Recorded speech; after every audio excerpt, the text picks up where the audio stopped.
I'm making a difference. I am making a difference. J'agis pour un monde meilleur. I am making a difference. I am making a difference. I am making a difference. I'm making a difference. I am making a difference. I am making a difference. My name is Tito Daodu. I'm from Winnipeg. I'm a student at the University of Manitoba.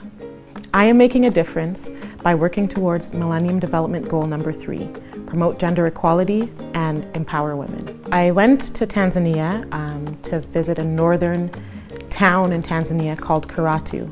We were working with some high schools there with boys and girls, teaching them about gender equality and reproductive health. Went with a team of 4 students from the University of Manitoba, and we partnered with an organization called CPAR, Canadian Physicians for Aid and Relief. The whole point of the project was to provide these kids with a curriculum around gender, reproductive health, empowering women, and we chose to do it with high school students that were selected amongst their peers for their leadership qualities and their ability to teach other students, because obviously we couldn't go and teach everybody that we met. So we chose a small group at each school, 30 students each, 15 girls and 15 boys, and we developed a curriculum with them. And the curriculum was very much driven by them around issues that they felt needed to be spoken to or talked about. And we really wanted to do a focus on gender, what that meant, and what gender equality meant. It's beyond just textbook definitions, but what does it mean for you and your community here in Tanzania? I think that for a really long time, and historically, gender equality and empowering women wasn't seen as something that's important or essential for progress in the world. But the more and more we look at the state of things, the more we see that this just isn't true. And the neat thing is when you ask people to quantify this as a problem, you can see that it's an issue that both women and men are not aware of the fact that gender equality doesn't exist.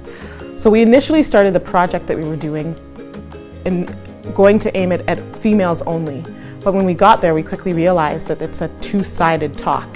We needed to get boys involved, because if they weren't, then you're just fighting an uphill battle. You need both genders to sort of be at the table and be equally involved and equally ready to get work started. We started out with both girls and boys, like I said, and at first we started with the groups separately to talk about these issues because we thought it was important that each group had a chance to talk about these really sort of sometimes tough things to discuss individually, but then we always brought them together at the beginning and ends of the classes. But by the end of the curriculum, all of the students were together. They were making skits together around these issues, and it was so neat to see these teenage girls and boys come together and have a voice that they had developed over the course of the few weeks that we were there with them, and have a real understanding and a real energy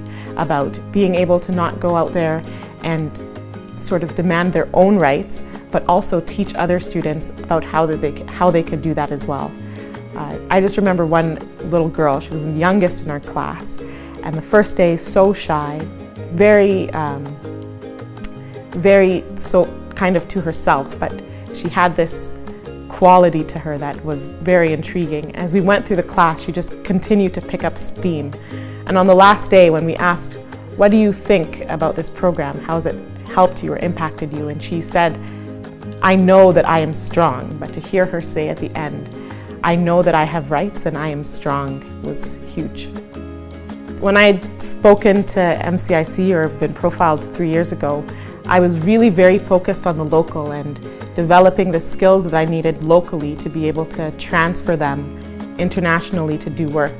And now I'm seeing that because I spent that time cultivating skills, cultivating relationships locally, I was able to actually start to transfer those things internationally and globally to start doing the work that I'd always hoped that I'd do, while still making and maintaining connections here in Manitoba and in Canada. My name is Tito Daodu, and I am making a difference.